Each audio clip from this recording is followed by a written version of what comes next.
اعوذ باللہ من الشیطان الرجیم بسم اللہ الرحمن الرحیم رب یسر ولا تؤثر وتمم بالخیر انک علی کل شیء قدیر۔ تمام دیکھنے والے اور سننے والے ناظرین کو جناب سیدہ کی مظلومانہ شہادت کی مناسبت سے تعزیت عرض ہے، اور آج ہم بات کریں گے اس مشہور و معروف خطبے کے بارے میں۔ اس کے بعد جناب سیدہ نے کتاب خدا کی اہمیت اور عظمت کو بیان کیا۔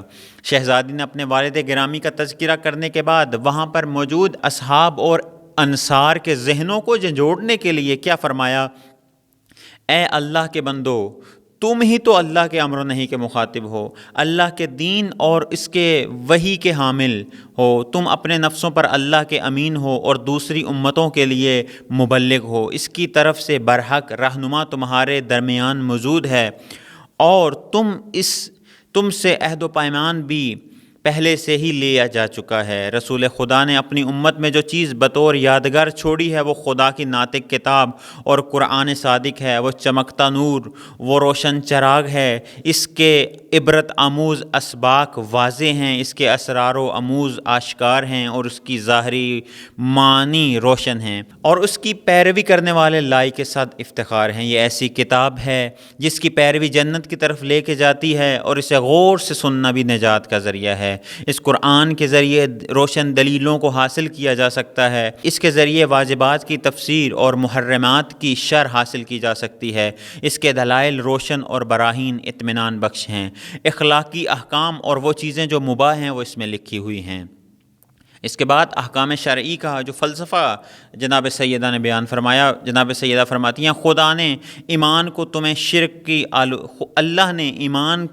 شرک کی آلودگی سے پاک کرنے کا ذریعہ اور نماز کو کبر و غرور سے پاکیزہ رکھنے کا وسیلہ قرار دیا۔ اس نے نفس کے تزکیہ اور رزق میں اضافے کے لیے زکوٰۃ قرار دی، خلوص کے استحکام کے لیے روزہ کو واجب کیا، اور دین اسلام کی تقویت کے لیے حج کا فریضہ عائد کیا۔ دلوں کو جوڑنے اور ان کے درمیان ہم آہنگی پیدا کرنے کے لیے عدل و انصاف کا وجود رکھا، اور ہماری اطاعت کو ملت کے نظام کا وسیلہ قرار دیا۔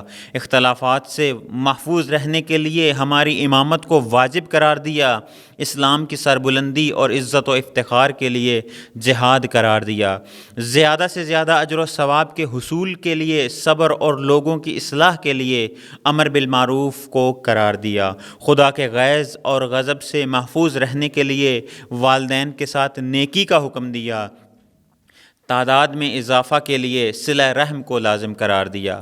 اس نے جان کی حفاظت کے لیے قصاص اور گناہوں کی مغفرت کے لیے وفائے نظر و عہد کو لازم قرار دیا۔ اس نے پورے ناپ تول کے حکم کو کم فروشی سے بچنے کا اور شراب نوشی کی ممانعت کو آلودگی سے دور رہنے کا ذریعہ قرار دیا۔ خدا کے عذاب سے محفوظ رہنے کے لیے تہمت اور ناروا نسبتوں کو ناجائز قرار دیا۔ اس نے چوری سے پرہیز کو شرافت قائم رکھنے اور شرک کی ممانعت کو اپنی ربوبیت کو خالص بنانے کا وسیلہ قرار دیا۔ اے ایمان والو، اللہ کا خوف کرو جیسا کہ اس کا خوف کرنے کا حق ہے، اور جان نہ دینا مگر اس حال میں کہ تم مسلمان ہو۔ امر و نہی میں خدا کی اطاعت کرو، علم و دانش کا رستہ اختیار کرو، کیونکہ خدا کے بندوں میں صرف علماء ہیں جو اللہ سے ڈرتے ہیں۔ اس کے بعد جناب سیدہ نے اپنا تعارف کروایا اور اپنی حالت زار کو برملا اس کا اظہار کیا۔ جناب سیدہ فرماتی ہیں، اے لوگو، تم کو معلوم ہونا چاہیے کہ میں فاطمہ ہوں، میرے والد گرامی محمد مصطفیٰ ہیں، جو کچھ میں کہہ رہی ہوں اس کا آغاز و انجام ایک ہے، میں متضاد باتیں نہیں کرتی، جو کچھ کہہ رہی ہوں وہ غلط نہیں ہے، اور نہ میرے عمل میں لغزش کی آمیزش ہے۔ یقیناً تمہارے پاس وہ پیغمبر آیا جو تم ہی میں سے ہے، اور اس پر تمہاری ہر مصیبت شاک ہوتی ہے، وہ تمہاری ہدایت کے بارے میں حرص رکھتا ہے، اور مومنین کے حال پر شفیق و مہربان ہیں۔ اگر تم ان کا نسب تلاش کرو تو تمہیں معلوم ہوگا کہ وہ میرے والد تھے، تمہاری عورتوں کے نہیں، وہ میرے چچا کے فرزند کے بھائی تھے، نہ کہ تم لوگوں کے۔ یہ نسبت کس درجہ باعث سے افتخار ہے، اللہ کی رحمت ہو ان پر اور ان کی آل پر۔ رسول نے اللہ کے پیغام کو واضح انداز میں تنبیہ کے ساتھ پہنچایا۔ آپ نے مشرکین کے راہ و روش کو پس پشت ڈالتے ہوئے ان پر کمر شکن ضرب لگا کر ان کی گردنیں مروڑ دیں، پھر حکمت و مواعظ و حسنہ کے ساتھ اپنے رب کی طرف بلایا۔ انہوں نے بتوں کو پاش پاش کیا اور طاغوتوں کو اس طرح سرنگون کیا کہ وہ شکست کھا کر راہ فرار اختیار کرنے پر مجبور ہو گئے۔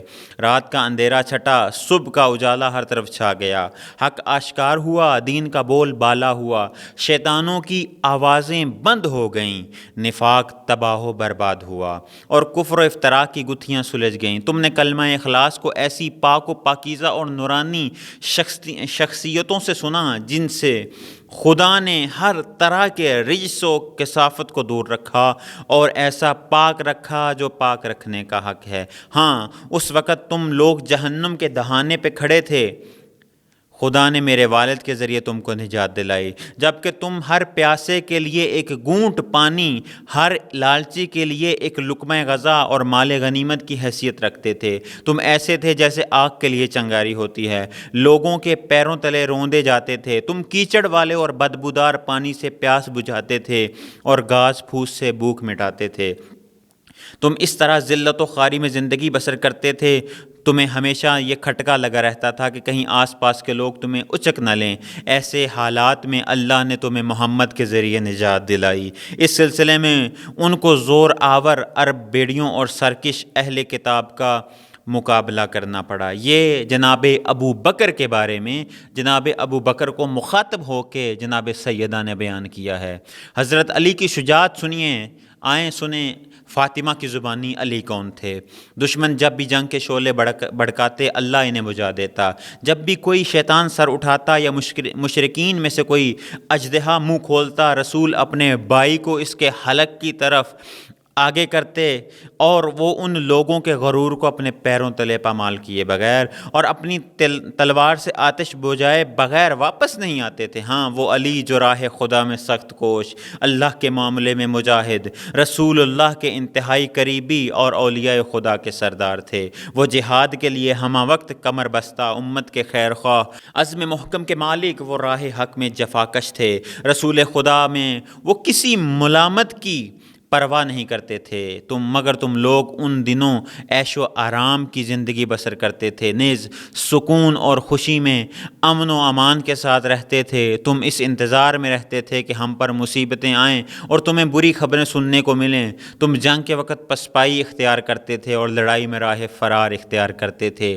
جناب سیدہ کا اشارہ احد کے میدان کی طرف ہے کہ کچھ بدبخت انسان بظاہر مسلمان تھے، جب رسول نے دفاع کا حکم دیا، دفاع کو چھوڑ کر مال غنیمت کی طرف بھاگے اور پیچھے سے کفار نے حملہ کیا تو بھاگ گئے۔